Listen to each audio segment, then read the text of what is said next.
Hi students, once again I'm very happy to welcome you all for this video session, and this session is for 11th standard computer science, and this is the continuation of the previous class of chapter 3 computer organization. In last class we have discussed what is organization, what is architecture, what is computer organization, architecture, and the characteristics of microprocessor, types of microprocessor.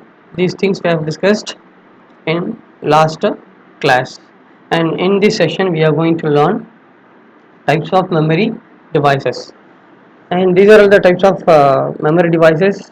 First one is RAM, and we can classify the RAM into two types. One is static RAM, another one is dynamic RAM, and next one is ROM, read only memory, and then PROM, programmable read only memory, and EPROM. The third one is EPROM, erasable programmable read only memory. The fourth one is electrically erasable programmable read only memory, and the last one is secondary storage devices. And between that, another one type of memory device is there, that is called cache memory. Okay, so what is memory? Memory, it is just like as a human brain, how we are storing the information in our brain. In the same way, we are able to store the data in memory devices. At the same time, we can retrieve the data also. We can store into the memory devices as well as we can retrieve whenever we want. We can access whenever we want. We can access the data from the memory devices. So the memory devices are placed in central processing unit, which means CPU.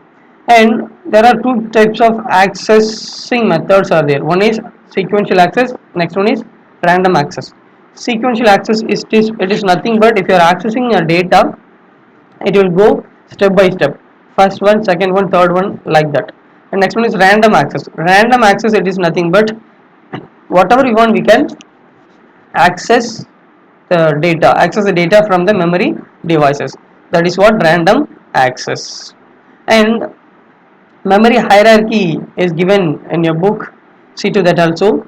Memory hierarchy given in your book based on the access time, which means uh, when you access something, which one gives the result first or faster? Cache memory, the first priority goes to cache memory, second priority goes to main memory, the third priority goes to hard disk. And these are all memory hierarchy. Why they are giving the first priority for cache memory? Whenever you access something, if it is stored in cache memory, it will gives you first. It is not available there, it will search in main memory, which means in RAM, random access memory. If your searching information is there in random access memory, that will given by the computer to you. So next one is, it is not available there, your searching information is not available in cache memory as well as main memory. It will be searched in hard disk. Suppose your searching information is there, it will retrieve the information to you. Okay, so next one is random access memory. So the main memory is otherwise called as random access memory, and this is available in computers in the form of integrated circuits. It is available in the computer in the form of integrated circuits. We have to get, or we have to buy the random access memory from the computer shops, and we have to fix into the motherboard, and some slots will be there. Generally, every motherboard has two RAM slots. If you want to extend your RAM, you can extend your RAM for your speed of computer, for increasing the speed of your computer. And it is the place to store the operating system and the other application programs temporarily. And this is the place, already I explained you, RAM is a volatile memory. Whatever the things is going on at present in RAM, if any sudden power cut has happened, if any sudden power cut is happened, whatever the data is inside a RAM is lost, because we are not able to store the data in RAM. whenever you switch on the computer, at that time your operating system will be store or will be lies on RAM currently as a temporary one. In other application programs also, if you are using an Excel sheet or a Word document, that will be kept temporarily in RAM. Whenever you're going to store the data of Excel sheet or the data of a Word document, at that time it will ask you where I want to store it. C drive or D drive or E drive or any flash drives. Flash drives are nothing but the memory cards or the pen drives are known as flash drives. So this is what secondary storage devices, CD, DVD, Blu-ray disc, flash drives, which means the memory cards, pen drives, these are all known as secondary storage devices. So next one, so this is the thing, the RAM, it is a thing which is used to store the data as a temporary one, which is used to keep the data as a temporary one. And what is the smallest information we are storing in the computer? That is what known as bit. So 8 bit is equal to 1 byte. So 8 bit is equal to 1 byte. So the bytes are referred as B. So 1 kilobyte is equal to 1024 bytes, 1 megabyte is equal to 1024 kilobyte, 1 gigabyte is equal to 1024 megabyte, and 1 terabyte is equal to 1000 gigabyte. Sorry, here I have made a small mistake. This is not TB and this is GB. Here I have to give GB. Okay. So and if a memory is 1 megabyte, or if a computer has 1 megabyte of memory, then it can store 10,48,576 bytes or characters. We are able to store 10,48,576 characters within 1 megabyte of memory. We are able to store 10,48,576 bytes or characters. We are able to store up to that level. Okay, if you want to clarify it, you have to get a multiplication of 1 into or 1024 into 1024 into 1024. If you want to get this answer 10 lakh 48,576, you have to multiply 1024 into 1024. So already I explained you, RAM is a volatile memory, which means the data, the data or the information stored in it is not permanent, not a permanent one. As soon as the power is turned off, whatever the data is inside the RAM, whatever the data is inside the RAM is lost. It allows both the read and write operations. And next one, we are going to see types of RAM: dynamic RAM and static RAM. The first one, dynamic RAM is a common type of one, and it needs to be refreshed frequently. While using the system, you have to refresh the RAM frequently. And next one is static RAM. No need to refresh the static RAM very often. The refreshing time of the static RAM is very less, and it is faster and expensive than dynamic RAM. Compared with the dynamic RAM, the static RAM is faster and expensive. So next one is, we are going to see other memory devices, other main memory devices: read-only memory, uh, PROM, EPROM, EEPROM. Next one is cache memory.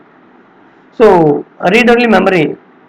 These memory devices are called as special memory devices, because these memory devices are non-volatile, which means it can retrieve its data, it can retain its data. So in these memory devices, for the first four memory devices, what will be there inside the memory devices? What will be there? Booting sector, BIOS, and post. Whenever you switch on the system, it will have a self checkup. The things are available or not.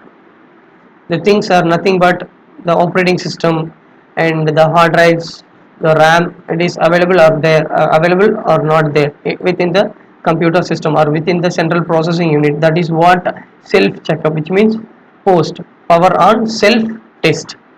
It is happened because of these memory devices only.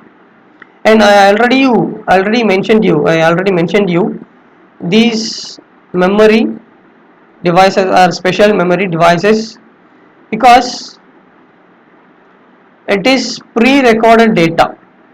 Because in these memory devices the records, I mean the data are recorded predefinedly at the manufacturing time, so in ROM time, and not only ROM, PROM, EPROM, EEPROM, and for these four memory devices it has time, means system time, booting sector, power on self test, everything is inside these memory devices within PROM, EPROM, EEPROM and ROM. And once the data has been written onto ROM chip, it never deleted by the user, it cannot be modified or removed by the user, and can be only read. We are not able to write or modify the information contained within ROM. So next one is programmable read-only memory, and it is also just like read-only memory. It is also just like the PROM. It is also just like ROM, and we are not able to the modify the data. We are not able to modify the data, which means update the data or rewrite the data within the PROM. It is also just like as ROM, and it is also retains the contents even whenever the computer is turned off, even whenever the computer is restarts, even whenever the computer is restarts or turned off, it will retain its contents or it will retain the data. And next one is a small difference is there compared with the ROM and PROM.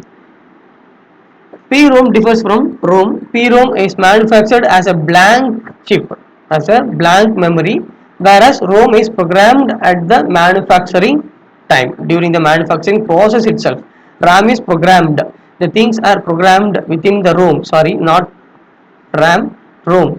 The things are programmed. The time, booting sector, BIOS setup and post, everything is programmed at the time of manufacturing, at the time of or during the manufacturing time inside the ROM. But the PROM is differs from ROM. It is what manufactured, the PROM is manufactured as a blank one, as a blank chip, nothing is there, and PROM programmer is there to load these instructions, to program these instructions. PROM programmer is there. By the PROM programmer, these things are programmed or burned into the chip, into the PROM chip by the programmer. What are the things which is loaded into PROM, that could be known as burning process, that could be known as burning process. The process of programming a PROM is called as burning the ROM. The next one is EPROM. EPROM, it is a special type of memory which serves as which is also serves as like as ROM, PROM, but the contents can be erasing. For the first two, ROM and PROM, the content cannot be erased, but here we are able to erase the contents whatever inside EPROM by a special device called ultraviolet rays. By a special device called ultraviolet rays, EPROM retains its content until it is exposed to ultraviolet rays. Until it is going to be expose the data by ultraviolet rays, it can retain the data, and again we can load the information into EPROM by a special device, by another special device. And EPROM differs from a PROM. PROM can be written only once. But EPROM, it can be written by the user needs, because uh, with the help of ultraviolet rays, we are able to delete the contents inside the EPROM. EPROMs are used widely in personal computers because they are enable the manufacturer to change the contents of the PROM to replace with updated versions or erase the contents before the computer is delivered. We are able to change the PROM into EPROM. Yes, so we are able to delete the contents. That is the difference, main difference between PROM and the EPROM. And next one is EEPROM. Next one is EEPROM, electrically erasable programmable read-only memory. It is also just like as other three ROMs, ROM, PROM, and EPROM, and it can also retain its data, and EEPROM data are also deleted by a special device called electrical charge. Like other types of PROM, EEPROM, it is also retain its contents even whenever the power is turned off. But compare with the other ROM, EEPROM performance is slower. EEPROM performance is very slower. So next one is we are going to see cache memory, one of the most expensive and high speed memory in the computer system, within the computer system. A CPU cache is a hardware cache used by the central processing unit of a computer to reduce the average cost. Here average cost, they are telling about the time, access time. They are telling about the access time.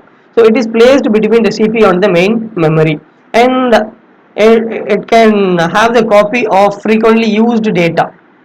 The cache memory can have the copies of frequently used data uh, from the main memory. What are the things we are using, or what are the data we are storing inside the main memory, and that the copies of that data can have within the cache memory.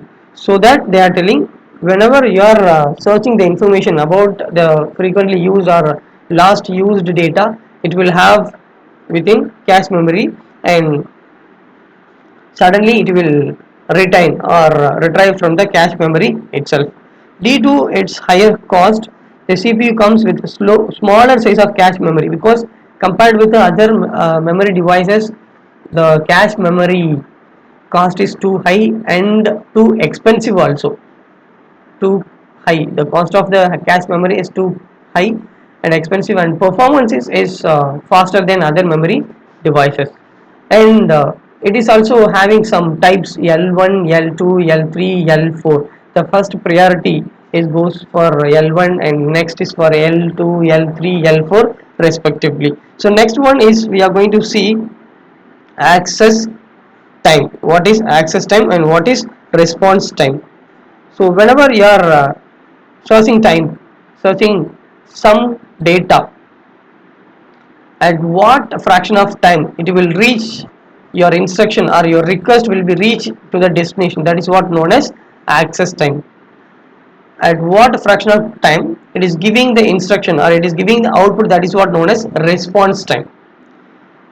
At what fraction of second, at what fraction of minute it is getting your instruction from your side, or the time taken by the system to getting the request, time taken by the system to getting the request from the user, that is what known as access time. The time delay is given the output, time taken by the system, the time taken by the system to give the output was known as response time. That is what known as access time and the response time. So next one is secondary storage devices. We are able to classify the memory devices into two types. One is primary devices and one is secondary devices. So the primary devices are expensive, too expensive and volatile, which means the the best example of main example of primary memory device is RAM. It is too expensive and volatile also. To store the data and programs permanently, we have to use secondary storage devices. These are all secondary storage devices. These secondary storage devices are non-volatile in nature. we are not able to, or the contents are not erasable, the contents are not non deleted until the user is going to delete the data by manually.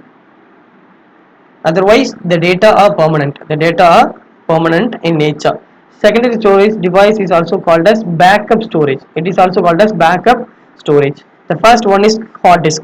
Hard disk is a magnetic disk on which you can store the data, and it is available on various sizes: 320 GB, 500 GB, 1 TB, 2 TB, like that. The RAM is also available on various sizes from 500 MB to 1 GB, 2 GB, 4 GB, up to 8 GB. Okay, so the hard disk has the stacked arrangement of disk. Stacked means nothing but it is just like a squirrel. How we are arranging the plates after washing the plates, that is what stacking the plates. Just like us, it has stacked arrangements of disks. A hard disk can have one or more rounded disks inside it, and it has some head to read and write the data. It has a pair of head to read and write the data, and it can have double sided or single sided disk. Next one is compact disk, CD, and it is made up of 1.2 millimeter thick, and it is made by a special plastic object called polycarbonate plastic material. It is made up of polycarbonate plastic material, and a thin layer of aluminum or gold is applied to the surface. The outer surface, it was applied by aluminum or gold layer. CD data is represented as a tiny indentations known as bits. So whatever the smallest data representation within the compact disk CD is called as bits. So we are able to store up to 700 MB only within the compact disk. We are able to store up to 700 MB only. Okay, so next one, the CD data is represented as tiny indentations known as bits encoded in a spiral track module into the top of the polycarbonate layer. On the polycarbonate top of the layer, a spiral track module will be there. So next one is the areas between the pits are known as lands. The area of the between the pits, the areas are between the pits are known as lands, and up to 700 MB we are able to store the data. And the memory capacity of literally we can say the memory capacity of an ordinary compact disk is 700 MB. So next one is DVD, digital video disk or digital versatile disk. The capable storing capacity of disk is 4.7 GB, more than 6 times of CD, more than 6 times what a CD can hold. DVDs are often used to store better quality compared with the CDs. We are able to store better quality sized data. So next one, the disk can have one or more sides, two layer or single layer. We can have one or two layers of data per side. As per the number of sides, it determines the storage capacity also. So a 12 cm diameter disk with a single layer can have 4.7 GB storage capacity, whereas single sided double layer has 8.5 GB capacity. 8.5 GB capacity. The 3 point sorry the 8 cm the 8 cm DVD has 1.5 GB storage capacity. The capacity of a DVD ROM can be visually determined by noting the number of data sites of the disk. Double layered sites are usually gold colored, while single layered sites are usually silver colored like a CD. If you are using double layered CD, You can easily find out by its color. The double layered sides are usually gold color. The single layered sides are usually silver colored, just like a CD. The next one is flash memory device. Flash memory is an electronic non-volatile computer devices, computer storage medium that can be electrically erased and reprogrammed. The best examples of flash drives are EPROM and EEPROM, and for the secondary storage devices, the EEPROM or the flashing memory devices examples are pen drive, memory devices, memory cards, etc. And the memory cards are used in personal computers or PDA, personal digital assistants, and digital audio players or PAD, digital audio players, and iPad, iPod, and digital cameras and mobile devices. Within these things we are able to store, or we are able to use the flashing memory device, like memory cards. And we can have the memory cards with the various sizes from 1 GB to 2 GB itself. From 1 GB to 2 GB itself we can get flash drives from computer shops. So next one is Blu-ray disc, and Blu-ray disc is a high density optical disc similar to DVD, but the storage capacity of Blu-ray disc is 70 times greater than a CD, and the storage capacity of Blu-ray disc is 50 GB, and this is more than 5 times capacity of DVD. This is more than 5 times capacity of DVD and 70 times capacity of a CD. So next one, the format was developed to enable recording, rewriting, and playback of high definition videos.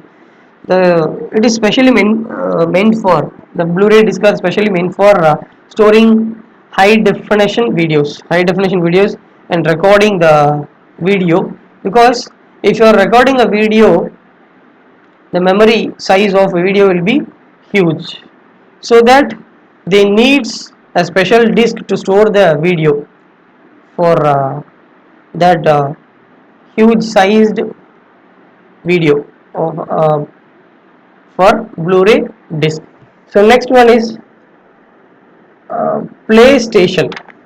It is a gaming one. It is a game. It is just like a game. PlayStation is a game, and to store the software of PlayStation, they are using Blu-ray disc.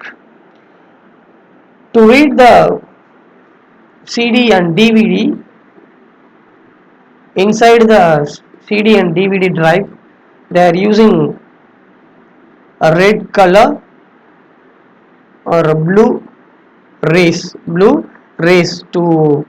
read the contents of CD and DVD. They are using Blu-ray, but to read the contents of Blu-ray disc, they are using blue violet laser to write. Hence, it is called as Blu-ray disc. Hence, it is called as Blu-ray disc.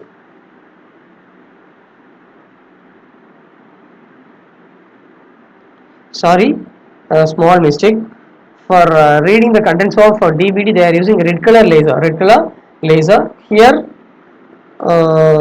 in within the or for Blu-ray disc, they are using blue rays and blue violet rays to write the data and read the data as well as within the Blu-ray disc, so that it is called as Blu-ray disc. So next one is ports and interfaces. What are the ports and interfaces are available? Rear side of a computer is nothing but CPU. They are telling here back side of the CPU. Rear means back. So the motherboard of a computer has many I/O. I/O is nothing but input-output sockets that are connected to the ports and interface found on the rear side of a computer, back side of the computer. The external devices that can be stored, that can be interconnected, that can be connected. The external devices that can be connected with the help of these ports and interfaces. And now we are going to see the various types of ports are given below. So next one is serial port, and this is used to connect the external devices found in old computers. Nowadays what we are using in the modern computers, these serial ports are not available in modern computers, as well as parallel port also, and this is also available in old computers. With help of parallel ports, we are able to we are able to connect printers, but it is also found in old computers only, not in modern computers. So next one is USB ports, and this is for connecting the pen drives or external hard disk or external DVD drive, camera, scanner, mobile devices, whatever you want, we are able to connect with the help of USB port. And next one is USB 3.0, and it is advanced version of USB port. What is the difference between USB port and USB 3.0? The color of the USB port will be black, and color of the USB 3.0 will be in blue. Compare with USB 3.0 and 3.0 USB port and USB 3.0 port, and USB 3.0 is faster than USB port, and we are able to connect the devices in USB 3.0. What are the devices we are able to connect? USB port also. And next one, USB 3.0 can transfer data up to 5 gigabyte per second. USB 3.1 and 3.2 is also released, but in India USB 3.0 only available, not 0.1 and 3.0, 3.1 and 3.2. And next one is VGA connector, and this is mainly used for connecting the CPU or monitor, or CPU and uh, that device called projector. And next one is audio plugs.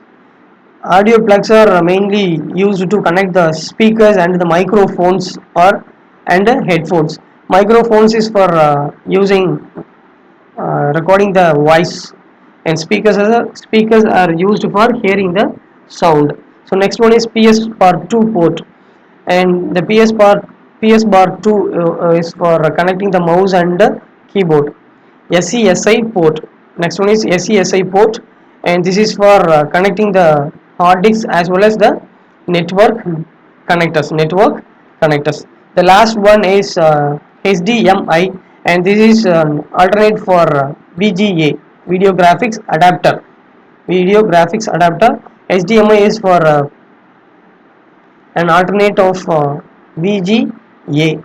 And nowadays the CPU and the laptops cannot have VGA connector. The modern CPU and the modern laptops can have only HDMI port. HDMI port is nothing but the definition of HDMI port is it is an interface of an audio or video which transfer the uncompressed video and audio data from a video controller, and we are able to connect the CPU and the monitor with the help of HDMI, as well as we are able to connect the CPU and the projector to project the data. And expansion of HDMI is high definition multimedia interface. So with this, today's session is over. So now I'm going to show the picture for this the pictures for the ports and the memory devices. So let's see. So this is what audio plugs, and the last one from bottom to top, the last one is for plugging the microphone. The two, I mean, other than this pink color, the green and blue is for connecting the headphones and speakers. So next one is, this is what cache memory, and this is placed between the CPU and main memory. So next one is, this is what known as DVD.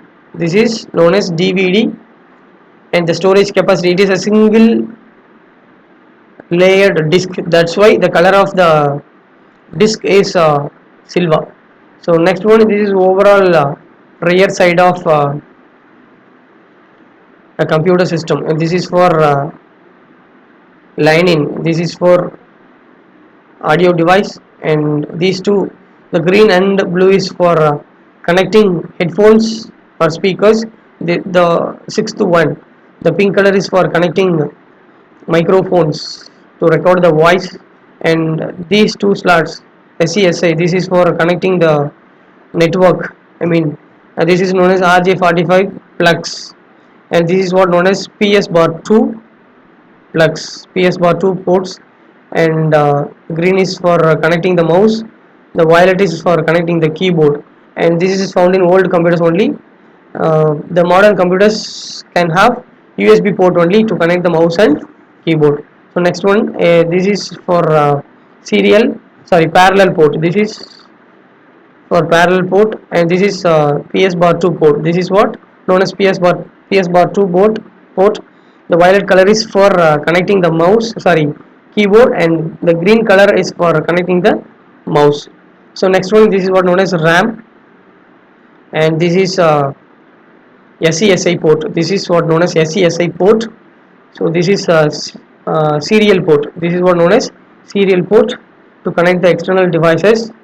So this is USB 3.0. I already explained you the color of the USB 3.0 will be in blue. So next one is, this is USB, Universal Serial Bus.